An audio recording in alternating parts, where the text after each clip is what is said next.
Himalaya cotton வேட்டிகள், ஷர்ட்டுகள், wedding celebration. சுமத், உங்கள் பார்வையில் தமிழகத்திற்கென்று பிரதான பிரச்சனைகள்லாம் இருக்கு. அதை எந்த அணி எடுத்து வச்சாங்க அப்படின்றது ஒண்ணு. இறுதிக்கட்ட பிரச்சாரத்தில் இருக்கிறோம். இந்த பிரச்சாரத்தில் யாரு முன்னணியில முந்தி போனாங்க, அதுக்கு என்ன காரணம்னு நீங்க நினைக்கிறீங்க சுமத்? இல்ல, திரு பிரியன் சொல்வது போல திரு எடப்பாடி இந்த கேம்பெயினுக்கு ஒரு சர்ப்ரைஸ் எலிமெண்டா வந்துட்டாரு.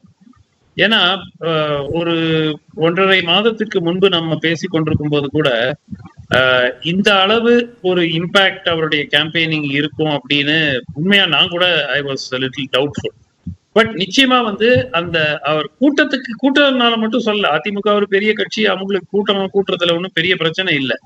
ஆனால் அவருடைய பேச்சுக்கள் எல்லாம் சோசியல் மீடியால நிறைய பகிரப்படுகிறது, எக்கச்சக்கமான வியூஸ், பிளஸ் ஒரு டிக்னிஃபைடு மேனர்ல அவர் இந்த கேம்பெயினை நடத்தியிருக்காரு.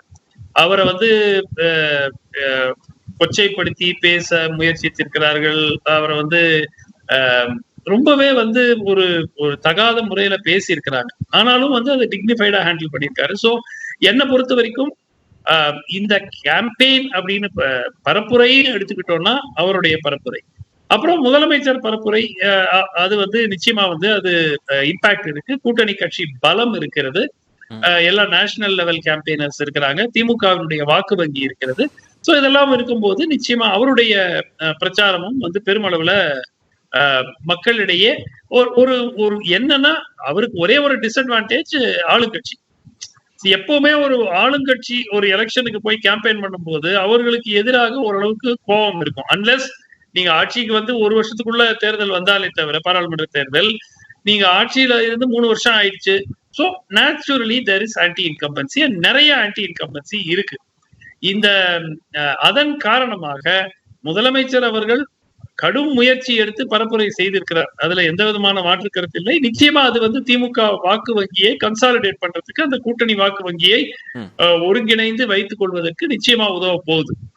பட் அவருக்கு ஒரு ஆன்டி, அதாவது நம்ம பார்த்தோம் பல இடங்கள்ல, நம்ம வீடியோஸ் எல்லாம் பார்த்தோம், மக்கள் சாலையில கேள்விகளை கேட்கறாங்க, எம்பிக்களுக்கு இல்ல இந்த கேண்டிடேட்ஸுக்கு, லோக்கல் எம்எல்ஏ நீங்க வரவே இல்லை, எங்களுடைய இதெல்லாம் கோரிக்கைகள்லாம் நிறைவேற்றவே இல்லை அப்படிங்கிற விஷயங்கள் எல்லாம் இந்த கேம்பெயின்ல ஃபர்ஸ்ட் டைம், ஆக்சுவலா முன்னாடி நடந்தா கூட இந்த அளவுக்கு அது சோசியல் மீடியால பரவாது. இந்த முறை அதெல்லாம் நாம் பார்க்க முடிந்திருக்கிறது. சுமத், இதுல நீங்க சொன்னதிலிருந்து ஆன்டி இன்கம்பன்சி இருக்கு அப்படின்றீங்க.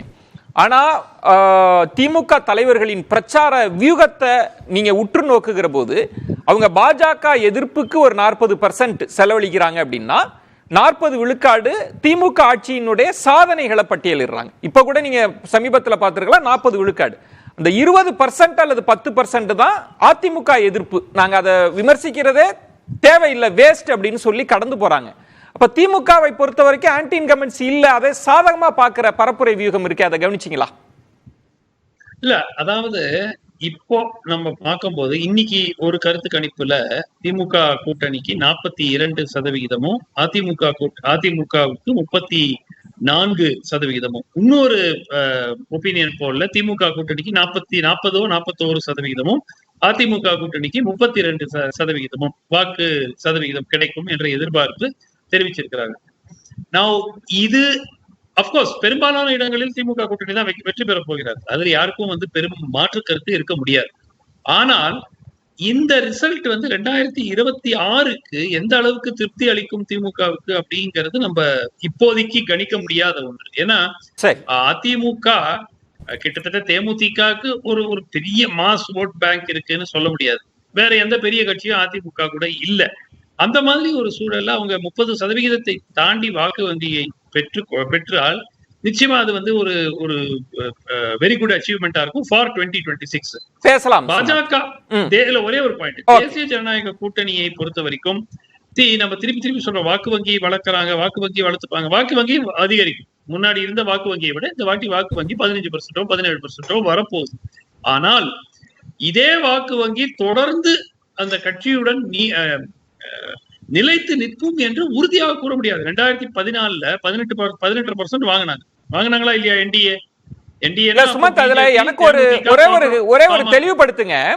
கிட்டத்தட்ட திமுகவுக்கு 42, அதிமுகவுக்கு 35 அப்படின்னு வச்சீங்கனாலே கூட கிட்டத்தட்ட வந்து 75% இவங்களே வந்துட்டாங்க.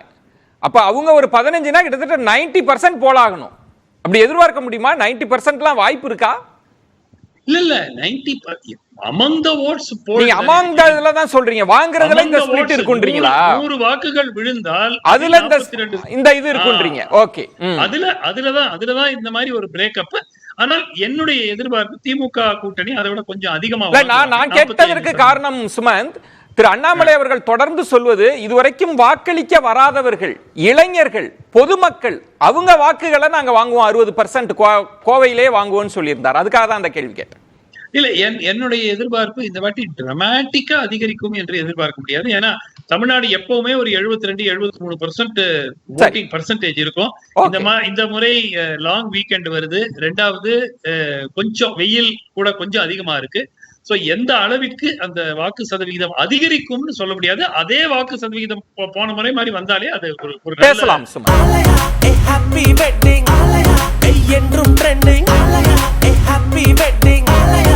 ஆலயா காட்டன் வேட்டிகள் ஷர்ட்டுகள் வெட்டிங் செலிப்ரேஷன்.